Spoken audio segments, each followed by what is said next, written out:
You answer a text too quickly, then stop mid-sentence, unsure why you're explaining yourself again. That pause, quiet but charged, is where it starts. They don't raise their voice, they slow everything down. Words come evenly, measured like they've practiced this tone before. The calm feels adult, almost soothing. But underneath, your body registers the change before your mind does. Shoulders tense. You start editing yourself, hoping the steadiness means things are safe again. When someone turns cold instead of loud, it looks like self-control. They're not storming out or swearing, they're just composed.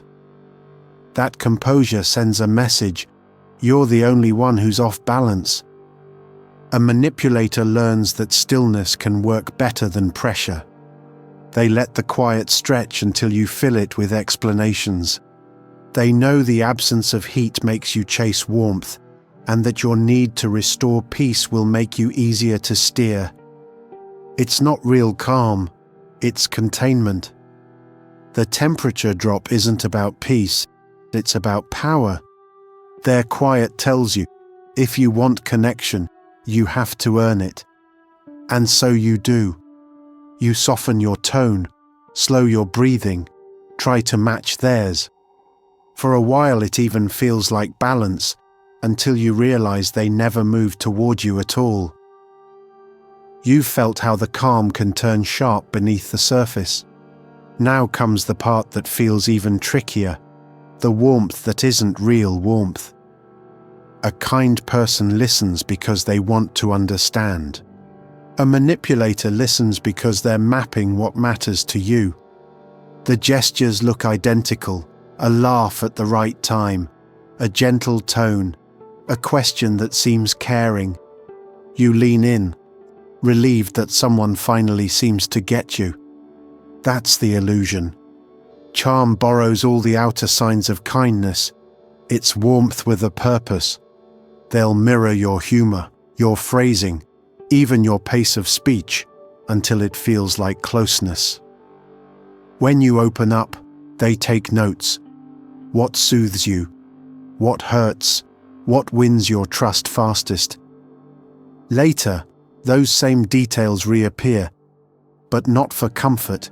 They're cues for control.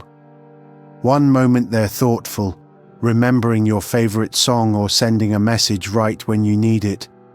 The next, they withdraw it without warning. That swing keeps you wondering what changed, what you did wrong. It's the rhythm that traps you. Give, then take away until you can't tell what's genuine. Real kindness doesn't keep score. It doesn't tighten when you set a boundary.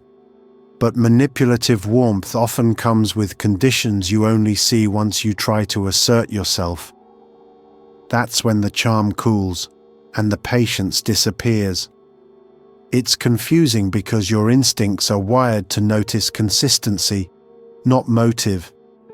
You read tone, not pattern. So when both kinds of warmth look the same in the beginning, you trust the one that feels familiar. The real distinction isn't in how they make you feel early on. It's in what happens when you stop being easy to please. You already know the feeling of warmth that turns uncertain once the rhythm changes. Now see how that connection gets built in the first place, one cue at a time. It starts small, a shared laugh, a nod right when you pause. Maybe they finish your sentence once, and you take it as chemistry. These moments land fast because they copy how genuine rapport feels, a back and forth where both people track each other closely. The difference is motive. A manipulator isn't joining you, they're setting a stage where you'll feel instantly understood. They use what's called micro-validation, tiny gestures that say, "You're right," or "I get you." Each one lowers the natural caution you'd have with a stranger. You start sharing more. They repeat your words, mirror your phrasing, tilt their head at the same rhythm you do. It reads as empathy, but it's rehearsal. Every agreement buys them a little more trust. Once that trust forms, the edits begin. You said you liked people being direct, they remind you later, after cutting you off mid-thought. Or, you said honesty mattered, right before sharing something cruel and calling it truth. Bit by bit, they rewrite what you meant, using your own words as the evidence. The handshake, that first flash of mutual understanding, becomes a contract you never actually made. You feel obligated to stay consistent with what you supposedly agreed to. That's the trap. By the time you notice, the pattern feels like history instead of manipulation. In real connection, validation is mutual. You both adjust and clarify. But in this version, one person adapts while the other keeps the authority to define what's real. What makes it powerful isn't the lies, it's the partial truths. Each echo of your language sounds just right enough to pass. And because you want harmony, you don't question the match until the fit starts to constrict. By then, you're not debating facts. You're trying to defend your own sense of what happened, as if the handshake itself had rewritten your memory. At first it seems like connection, the kind that finally feels easy. You talk late, lose track of time, say things you haven't said out loud in years. They don't rush to fill the pauses. They nod, lean forward, repeat a phrase like they're holding it for you. You sense safety in that quiet.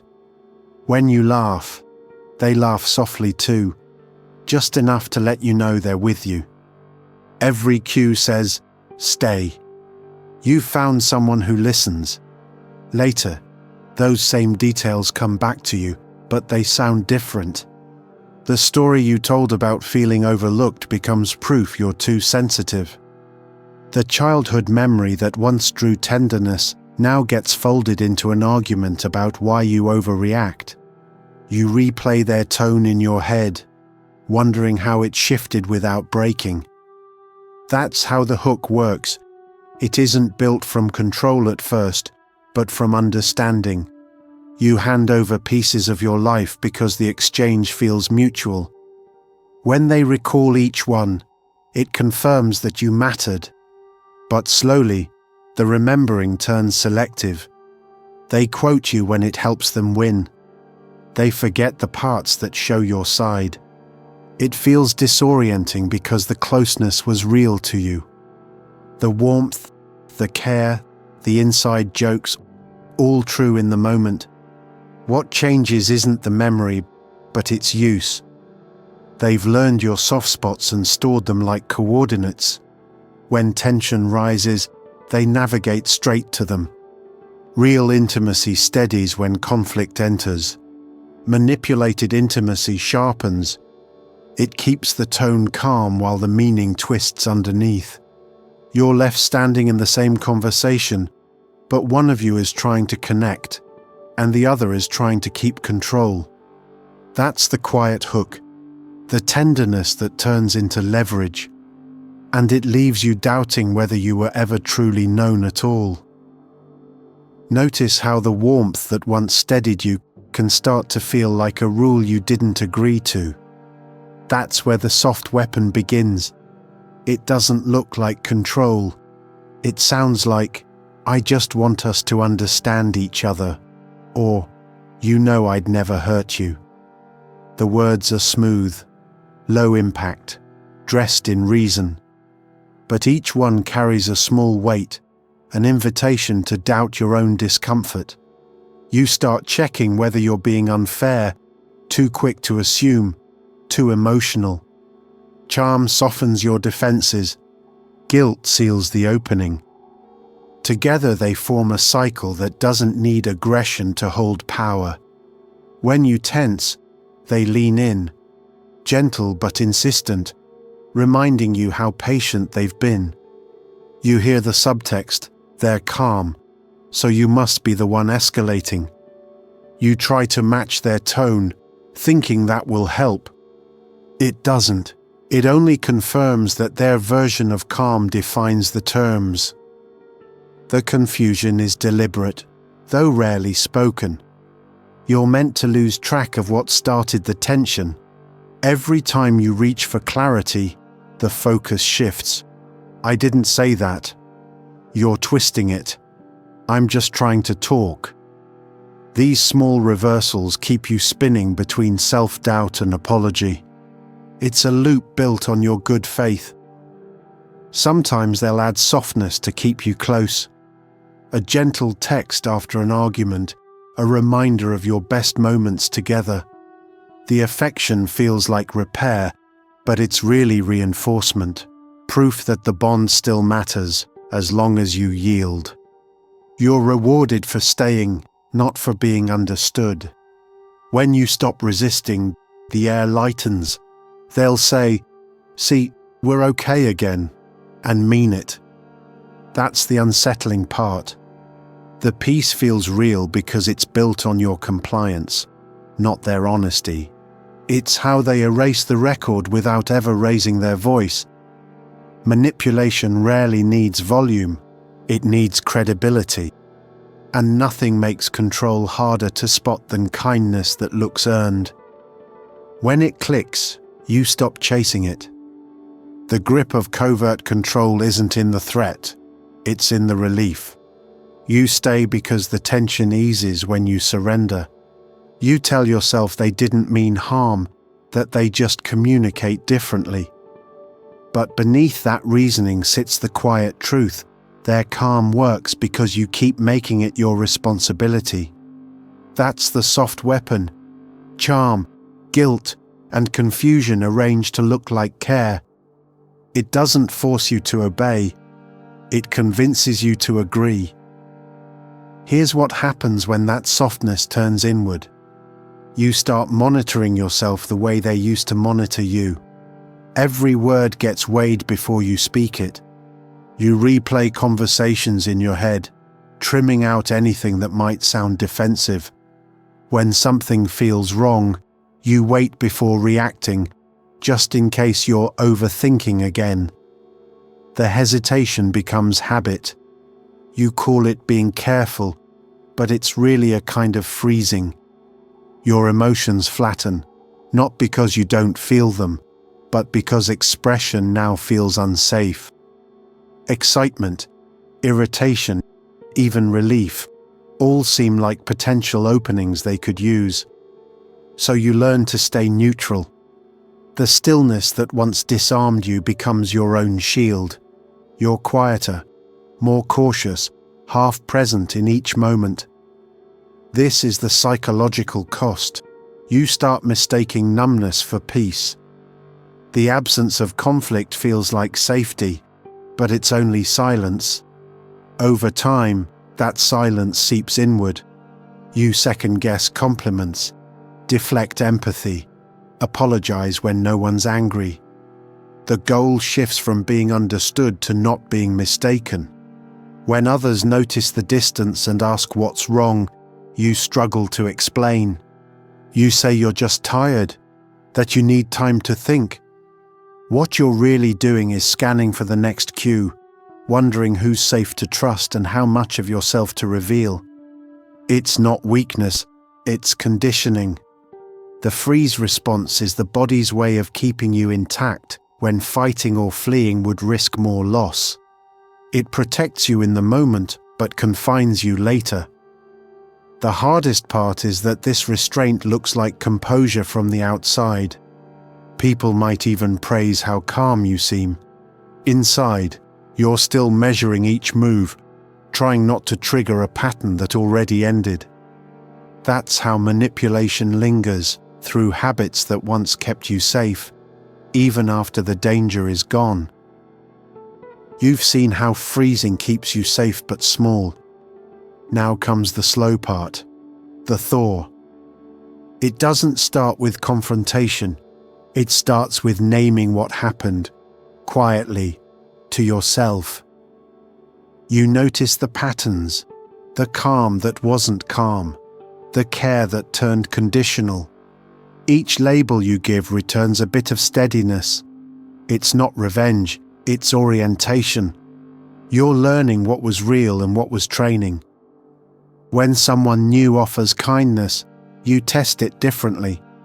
You watch whether they handle no with grace, whether warmth stays when you disagree. The goal isn't to catch deceit, it's to see consistency. Where charm fades, integrity holds. That's how trust begins again, through small, steady proof. You might tremble the first time you draw a boundary and keep it. The silence afterward will feel dangerous, like the old quiet that once meant punishment. But when no backlash comes, something inside loosens. The body learns that calm can exist without control attached. Notice how naming it lightens the hold. This awareness doesn't erase the freeze overnight. You'll still hear echoes of self-doubt. But each time you pause and choose not to explain away your feelings, the air shifts. You reclaim the right to interpret your own experience. Real warmth isn't earned by compliance. It grows where honesty can live. That realization restores a kind of movement, voice before apology, truth before harmony.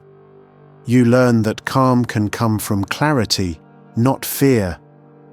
The thawing point isn't a dramatic moment of breaking free. It's the quiet return of your own rhythm, one small, unforced truth at a time. By the time you recognize that safety again, you'll notice how different calm feels when it's no longer controlled. You already know how calm can be used to keep control. Now it's time to see what peace looks like without performance. After manipulation, silence can sound suspicious. You wait for tone shifts, for the faint sign that something's about to turn. But real calm isn't the absence of sound, it's the absence of tension. It doesn't ask you to shrink or rephrase. It holds steady because no one's being managed. The paradox comes full circle here. The stillness that once disarmed you was never peace, only pause. It bought them time to regain power. True calm feels different. It allows disagreement without withdrawal.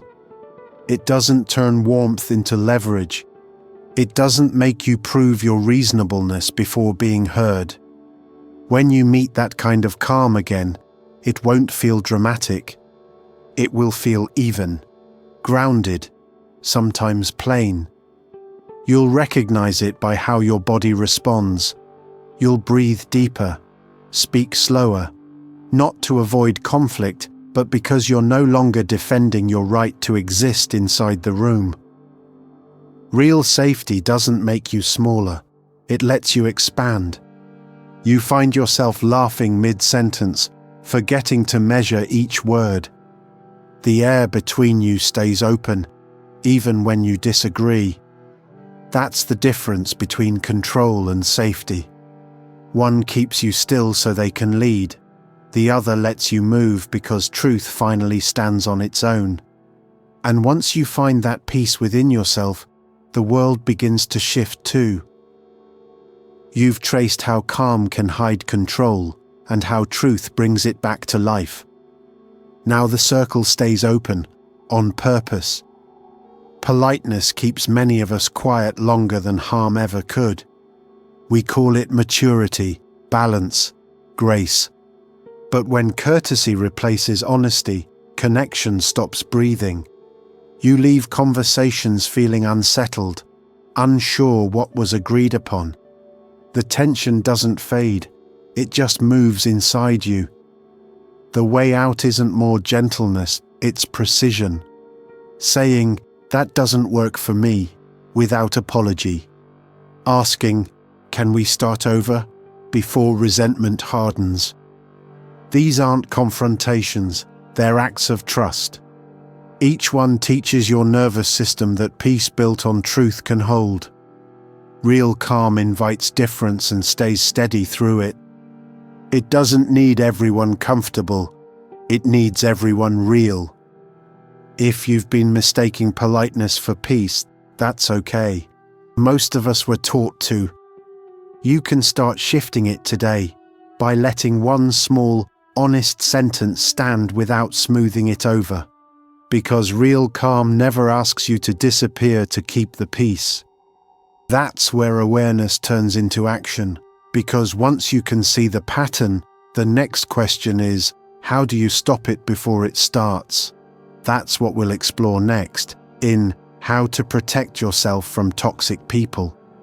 If this episode helped you see something more clearly, share it with someone who might need it, and make sure you're subscribed so you don't miss the next one, because real calm begins when you learn how to protect it. Thanks for watching.